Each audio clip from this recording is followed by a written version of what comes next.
Hello guys, and welcome to Mazda RX-8 channel. My name is Serge, and in today's video I want to tell you guys kind of like what I'm working on. I'm not going to be working on much.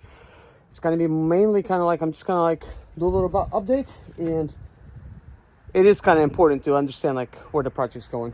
But first I want to say is I haven't posted in a while, and that's because mostly for the month of January, guys, all the way to the end I was completely sick. I don't know what the heck I had, but it wasn't good. I'm glad that I'm all better now and I can continue this project.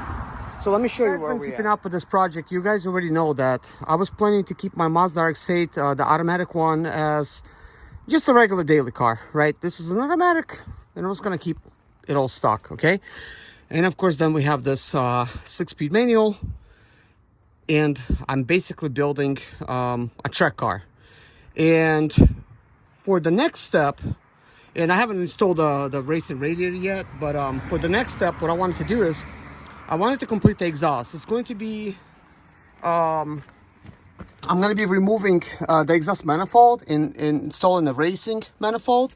I already have a racing exhaust system underneath. This is some kind of special one. It's, what is this? Joe Bounds Pro Staff R Magic. I actually at first didn't think there was nothing special, but I think I looked it up. It was like a $1,500-$1,600 muffler, so I was like really surprised.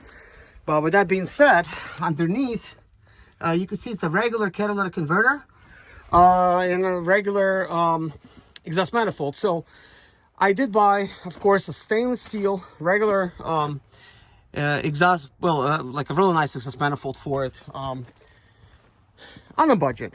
So it's going to be as nice as I guess the budget is. But this particular Mazda RX-8 has a catless downpipe, which is a racing one. And I live in South Carolina, so there's no inspection here. So, you know, I installed it and it was great. I'm shooting some flames. I do have original muffler, except it's catless and shooting flames. This car, however, shoots flames regardless. Like, it's still got a cat in it shooting flames. I don't know if that cat is still complete cat, or maybe somebody, you know, removed all the particulates on the inside. I don't know. So here's what I want to do. So I wanted to install the racing catless downpipe in this car, and I bought a regular type of catalytic converter for this, kind of like an aftermarket catalytic converter, which is not as nice, but I couldn't find nothing better. So unfortunately, I'm gonna have to remove the racing one from this car and install it on this one. And I have another one, you know, that I just ordered on eBay that's coming. So I spent like $130, and pictures are not that great, but that was the best deal I could find. And it's not stainless, but this is stainless. So I want this car to have everything racing complete, kind of like stainless. I mean, I don't know. I care about that kind of stuff, even though we don't have any snow, we don't have any ice. So obviously no salt on roads, so I don't have to really worry about it rusting. But I'm thinking, look, I already got a stainless exhaust manifold. Might as well have a stainless downpipe, and then of course a stainless muffler. I just think it's going to complete the job. It's going to sound better, and being that it's racing, there's going to be like nothing blocking it. So mainly this is going to be my track car, as you guys already know. So the goal right now is to actually get this Mazda RX-8 started. So as you could tell, there's no radiator, therefore there's some space. I mean, I still got original plastic battery holder, but I put this battery in here. It's, you know, it's kind of old. It's 719, as you could see. So we're in 2024 here. So about a 5-year-old battery. I had it charged. I don't know what the voltage on it yet. This positive, for some reason, does not get as tight over here on this side. Has nothing to do with this here, but I think it's more has to do with that this over the years just kind of like worn down. And also I actually repaired it. This actually had a hole over here in this plastic, so actually plastic welded it. But basically this whole thing was pushed in. Okay, so you probably don't need that update, but hey. So here's what I'm gonna do. I'm gonna go ahead and actually try to get this thing started, and we're gonna go ahead and do that now. I haven't started it like in about probably like a month. I mean, because I was working on this thing, and then before you know, I got sick. So So I haven't started it at all, so let's see. So at least that comes on, and let's see. Okay, so we're just gonna do that just for a little bit, and continue. So let's try this again.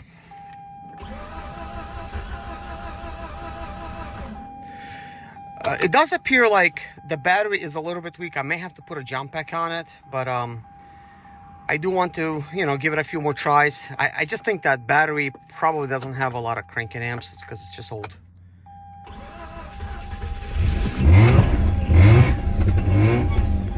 Guys, trust me, I'm not trying to idle this on cold, okay?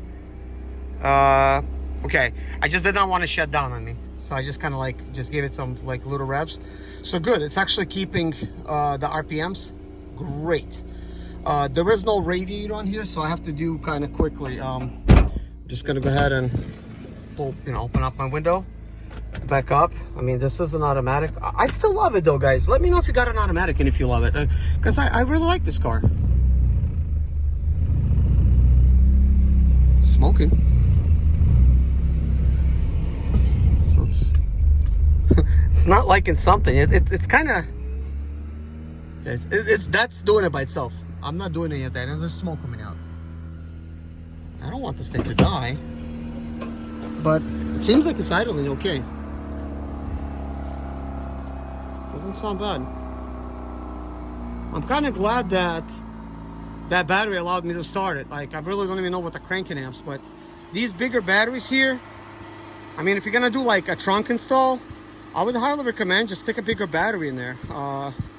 Better yet, you know, stick one that's like an AGM. This is AGM technology, but like it's 5-year-old. I mean, but obviously still working. So I'm gonna install these ramps real quick and go ahead and drive it up there. On the ramps, it's not exactly perfect. For some reason, it's a little bit on the side, and of course, it is a little slanted. But this is not really gonna matter that much. I do need to get underneath the car, so I will be putting some jack stands to keep it from falling, prop it up. And then the plan, of course, is to just remove that, the catless downpipe. Boy, it does stink because there's no cat. But I'm very surprised in a good way that this was like literally like the first start, like a while, and the fact that it just started, and no radiator, you know, and it's doing just fine. So this is all that I wanted to kind of do for today. I do need to repair it, so I wanna talk about some things. So basically, like over here, you can see my dash. It still hasn't had time to really warm up. You can see the oil. It's pretty good. It's still on cold. So we're just gonna go ahead and shut it down, and I'm just gonna put the gas pedal and just hold it. When I do that, that way, hopefully defloods it.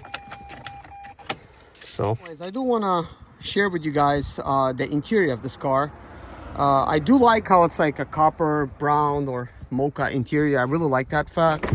It's pretty nice, but these windows were open, so as it was parked, you know, it was like leaves was getting in and stuff, and I did not have a much of a time to really clean it up. So I do want to clean this car up really nicely, give it a proper clean once I get it kind of like up and running.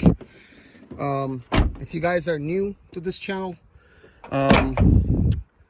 I bought a couple of these Mazda RX-8s a few years back. First bought this green one, and I was just kind of like messing with that on the channel. It was not starting. Got it running, and then I found this one by accident on Facebook Marketplace, and then I picked this one up. So now I got two. I am a Mazda RX-8 enthusiast. I mean, I'm a automotive enthusiast like overall, but these are rotaries, so you have to be like enthusiast in order to like really like own these, to be able to really deal with all of the kinks and stuff that come with them. But guys, despite like what you hear, like and how difficult it is to deal with these things, they're actually not so bad.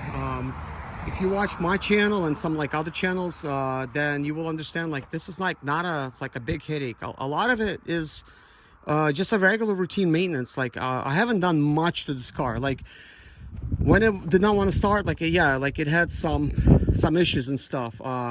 It had some codes as well. Some of them had to do with ignition coils. As you can see, those yellow ignition coils that I have installed. Of course, I made a video about them and show you how I did everything and things like that.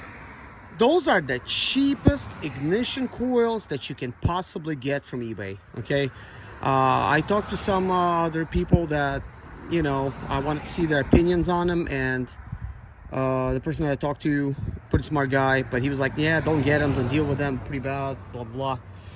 But I think a lot of it is because when people are used to installing the original parts and just a good quality stuff, right? And they're not thinking about just going and buying some Chinese stuff on eBay, okay? I wasn't sure what to expect, but I figured, look, let me get that stuff. I think I paid like 25 bucks for all 4 of them. You know, I got it, so boom. And then, of course, I had some vacuum. I forgot the actual wording to it, like these like little vacuum pumps that plug in over there, like in the back behind the intake manifold, that control a lot of these you know, things in the car. I bought like 3 of them for like 25 bucks, and they're not original, some Chinese. I installed all 3 of them. I only needed to install 1. Boom, problem solved. And then I replaced one of the hoses. Like I replaced this hose because it's broken. And by the way, that one had exactly the same one broke. So I installed a metal fitting here directly into it, installed it, boom, problem solved. And I put like a catless downpipe in it. And oh yeah, like I replaced I did not even replace the ignition coils, but I mean, excuse me, I replaced the ignition coils, but not the ignition wires. I just left the original, I believe. I did buy a replacement for these, but I never end up installing. I bought like NGK spark plug wires, never end up installing them because I ran into this radiator issue. Radiator started leaking. So that's basically another issue that I had, just the radiator started leaking. Other than that, the car was doing just fine. It was driving fine, like everything was great. I was able to enjoy this car, okay? So all in all, I haven't spent any money on this car, really. I mean, I only bought like stuff that is completely unnecessary. Like for instance, I bought the coilovers, but this car has coilovers, and I only installed one of the coilovers in the back because that one was busted, okay? But with that being said, that coilover pack that I bought for this car is actually going to go on this car. So over here we have some kind of green springs, but you could see this original struts and shocks. They're basically destroyed. I mean, they're old and they're probably like not even that good, okay? And these springs are lowering the car way too low, like much lower than I need. And I have like a gravel driveway with some imperfections, and every time I drive on it with these low ones, and I'm thinking maybe it's because these shocks are just so bad at this point that the car just sits way too low, or maybe not, you know, and it just scrapes at the bottom, and I really don't like that. So I want this thing to be just a little bit more raised. So I want to put coilovers and adjust them for that because they're adjustable, obviously. So while this car is propped up like it is, I'm going to do the full exhaust system. I'm going to do the vacuum delete, and of course install the coilovers, and then boom, I'm done. I'm done installing the tires. I may in the beginning just install these original rims here, and just put those wheels that I have that I've removed from this car, just put them on my green Mazda RX-8, because at this point I'm like really on a budget and I'm not looking forward to spending any money on tires. However, these tires are completely brand new, okay? So I'm just gonna make this car kind of like a little bit original, like, well, for the rims. And I don't know, okay guys, because I haven't like really looked into this. Every time I think about it, I forget to really look it up. But I think somebody said that these rims, original 18s, because there are 18s, I believe, they're magnesium. And that's supposed to be light. So I don't know. If you guys know anything about the original rims, heck, if they're light, that is great for racing. You know, it's not going to be all about looks. And I may just end up... Wait a minute, like, that's close to the wear. Interesting. That's a wear mark. I mean, these are brand new. So they're good here. I mean, I must have done some spin outs because that wear mark is kind of close. But anyways, I think, I mean, these tires were like kind of cheap. I think about a whole set of tires, like maybe like 350 bucks for this car. And I think if I'm going to be taking this to the track, I'm going to be going to the tires. It would be nice to have something that's ideal, because the ones that I have for this Mazda RX-8, they look great. You know, they look pretty and stuff, but I think the tires for that is going to be very expensive, and they're like 19s. So I think I'm just going to use the original Mazda RX-8 wheel on this car. I think silver with silver, that's going to go, you know, pretty well. But then I do plan to upgrade him to gold wheels, because I'm going to be going after a theme on this car where it's silver with blue, just like Mazda Racing. So I am already part of the racing club, which is SCCA, and I applied also for the Mazda racing club as well, and they just let anybody in. So when I'm going to be racing, I just want to have like Mazda colors, and I'm going to have like Mazda sponsored stickers on it. So I just want it to look like official Mazda racing. And as you know, when they did the racing, their RX-7s and stuff, and their newer ones, like initially they had the car white with blue, and then they started having silver with blue. So this is silver. I think it's going to match really well with the Mazda racing blue, like stripes and stuff. So I'm going to try to have that type of livery on the car. So I'm gonna have a little fun with it. Like I already talked about this before, but I'm gonna be stripping out this whole interior and installing like racing seats, and of course like a roll cage. And by the way, I just picked it up from the ground. I don't know where that bag came from, but I don't want it to be on my property, so I just put it here for now. I'll be also installing like a racing steering wheel. And you can see like this steering wheel has seen better days. There is a company that if you send your original in, they will wrap it like in carbon fiber. But also I've seen like carbon fiber kits. I may just end up just wrapping it myself, because you could just stick it in a regular oven and cook it, and you'll have like a carbon fiber type of a look. So I may try something with that steering wheel. I have like nothing to lose, because some of the cheap racing steering wheels, they'll fall apart like in a crash, and they'll basically ruin you. So that's not going to be convenient. But also like when you're racing and you have like racing seats and stuff, a removable steering wheel is ideal, because you may not fit quite right when you're getting in. It'd just be easier, especially if you have like different drivers and stuff, which I haven't even planned that far ahead yet. So I'm also going to be getting rid of like all of the door skins, everything. Like it's just going to lose some weight. And hopefully when I install racing seats, they're going to be even lighter and making this car a lot lighter. However, I mean, of course, you're going to have to get rid of all of the airbags and stuff. But, and this is the airbag here, which I will be getting rid of it in the steering wheel, and the rest of it, like including the sunroof, I'm going to have to get rid of all that stuff. A lot of the racers I've seen, they did keep their dash. So I may just remove the original, because this is airbag. It comes with this cover on top, and a lot of them, they're like really like just cracked like that. Surprisingly, on my green one, it's not. Like, take a look at that. So that's kind of nice. So some people have been just buying a carbon fiber piece that just goes over top of the airbag. And if you still got an airbag there, that's not safe, because when it explodes, that carbon fiber piece is going to be flying at your face. So and it's not going to properly deploy, so that's going to be not good. But I think in a racing application, if you removed the actual airbag, then you could just install that cover, which is a carbon fiber cover, and make it look original. So I may just keep this dash in here, because I think it looks all right. Like and we'll see. I'll have to make some more observations and just see about the roll cage, if I could have it going around kind of like that, like towards the bottom, and not have to cut it in order to put the roll cage inside. That's part of the reason I needed to kind of like remove it, so that I could install it. But this car already has AC system deleted, including like, so there's no AC lines, AC condenser, and there's no AC compressor. In case you guys are wondering, because you know everybody has different level of expertise, like when it comes to doing your own car stuff.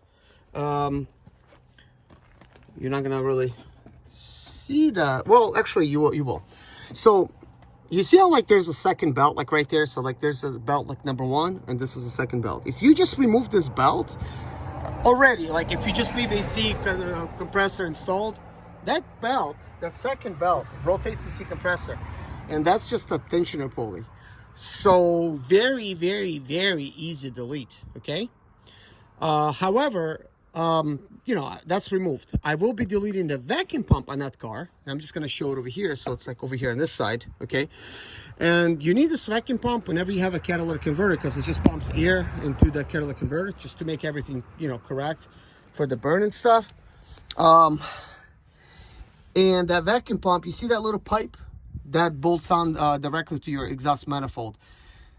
I haven't been able to find those plates, the block-off plate, and that's another thing that's delaying me a little bit, because I mean, understandably, during Christmas and stuff in January, one of the stores online that I've seen that sells it, their store was on vacation. I could not buy it, so that's a block-off plate. So I don't know what I should do about it. I mean, I could technically maybe just make my own. I mean, I would just like to just buy one that, you know, blocks it off, and that would be nice. That way I could just install this whole exhaust system with everything blocked off and stuff like that. Also, while this car is propped up like this, I have to remove one of the motor mounts in order to install the exhaust manifold. But I do think it's a good idea to check both of the motor mounts just to see if they're any good, because while I'm already down here, if motor mounts needs replacing, probably a good idea to replace them. That I don't have to like really worry about that. I mean, they're probably good, but you know, it's a 2004 car, so now it's like a 20-year-old car. It's 2014 now. But anyways, I don't want to make this video longer than it needs to be. I did kind of wanted to update you guys because I mean, I haven't made a video in a while, and I mean, this is just a passion of mine. It's just really unnecessary to do this talking, but I'm just sharing my passion, guys, and I'm sorry like that this video is long. But anybody that has this type of passion, you're doing something, you probably want to see what somebody else is doing out there. Obviously, this is not like if you're not working on this type of thing, yeah, this is probably not going to be interesting. But I just think that because these things are rotary, right? And Mazda sponsors anybody with a Mazda, especially if you have a Mazda Miata. There's Mazda Miata Racing, which is sponsored. You could win like some nice prizes. But Mazda RX-8 easily gets sponsored too. And originally, obviously, Mazda RX-8 Rotary, that's the one that was winning Le Mans races. So I don't know. It's kind of like interesting. It's kind of like you keeping the heritage going. I don't know. It's just kind of like, to me, it's like exciting. You know, is Mazda RX-8 like going to be reliable on the track? I don't know. But if it wasn't, then why did Mazda RX-8 use it in their Le Mans? If they didn't think it's reliable, they could have used something else, but they used a rotary. So I think, I mean, I've done a lot of research, right? But as far as like oils go, I mean, oils and pre-mixing and stuff, there's so much information out there. Like some of the stuff is kind of like contradictory. And this video is not about that, but correct me if I'm wrong, but I think according to my research, and this could be a little bit hazy right now in my brain, but I believe Mazda RX-7s, Mazda Rotary, was using full synthetic oil in the racing, while they were racing. So some people have recommended just normal type of oil for like, you know, regular drives, like regular mineral oil. But you know, some people put in full synthetic, like some people swear by it, you know, like just for the regular daily. But I'm thinking, look, for track use, what's better? I mean, probably full synthetic is going to be better for track use. Maybe for a daily, regular oil. And then, of course, pre-mixing. Like, of course, you could put some pre-mix inside of your fuel tank. Okay, that's one thing. But people are adding an external pre-mixing tanks. And there's a lot of information out there that basically says that when you're doing it that way, that premix is mixing with your actual engine oil. because these cars are designed to take a little oil to do like a little lubricating of the engine, just because of its design. But when you put in that premix, and it's gonna basically start premixing with your actual engine oil, and on top of that you have the gas premix. So that might not be such a good thing, because you might actually be hurting some things. So if anybody knows anything about it, like you got your own opinion about it, like let me know. But based on the information that I've heard, I don't think I'm going to be installing a premix in the car, in this car. I don't know about this one, probably not either. Just because I don't really see a good benefit of it, like that it's always premixing. Of course, in a Series 2, it's got something to where it's getting proper amount of oil, and these doesn't, you know, like to properly lubricate your engine. I do, however, think adding it inside of the gas is fine. That just kind of keeps things like normalized. It will spray whatever it sprays and lubricates what it lubricates. I just think additionally having direct oil type of lubricating, you know, with a premix, you know, to spray in there is going to mix with oil, and it's not going to be good, because that might actually make things worse. So I don't know. Tell me, guys, your opinion on this. Thank you. Thank you guys so much for watching this video, and I really appreciate each and every one of you. So next time, you know, stay tuned. I'm going to be installing, of course, a radiator and things of that nature into this car, and of course doing all those things that I've talked about. And once I do those things, this car is going to be pretty much done. Roll cage is not going to go in right away, so I may or may not remove the interior to kind of get it ready for that. You know, we'll see. But I am thinking like I'll just remove it and I'll leave these normal seats for now before I install the racing seats. I think that's what I'll do. And I'll also be doing a sunroof delete. I'm not going to be buying a kit. I'm probably going to just come up with something myself, like something like with plexiglass, and just do that. But anyways, guys, I do have an eBay channel, and some of the things that I removed from this car, that's not necessary for me to have it as a track car. I am selling that stuff on eBay, including, you know, like the stereo system and stuff, and AC compressor, you know, like AC condenser, like all of the lines and some of the trim pieces and stuff, and including all of the interior stuff is going to be pretty much sold. So if anybody needs any of that stuff, like think of it like this: you're just going to be helping this project by buying it. Like, you don't have to necessarily buy it from me, but if you are, like, you're just basically helping me by selling those parts. Use that money elsewhere. Like, if I could sell the seats for the reason I'm out of price, then I could install racing seats. Now, I was initially just going to install one, but in some cases you got to be driving with a coach and there's some training involved, so you need a second seat. So I think probably 2 seats is going to be the way I'm going to go with this car. And of course, I'm going to be also installing a battery in the trunk. I'll be also installing the faster starter in this car. From the Series 2, that starter is already faster, so I'll be installing like one of those. I already have that starter. And I will be installing a bigger battery, just because it's going to allow me having more cranking amps. It's just going to crank so much faster, so much stronger, and it's going to last. Plus, being a stick shift car, you could stall out a lot more often, and then what if the car does not want to start? I mean, that happens occasionally with these things, as you know, they could flood kind of easy. But anyways, thank you for watching. Take care of yourself, and I'll see you guys in the next one. Bye-bye.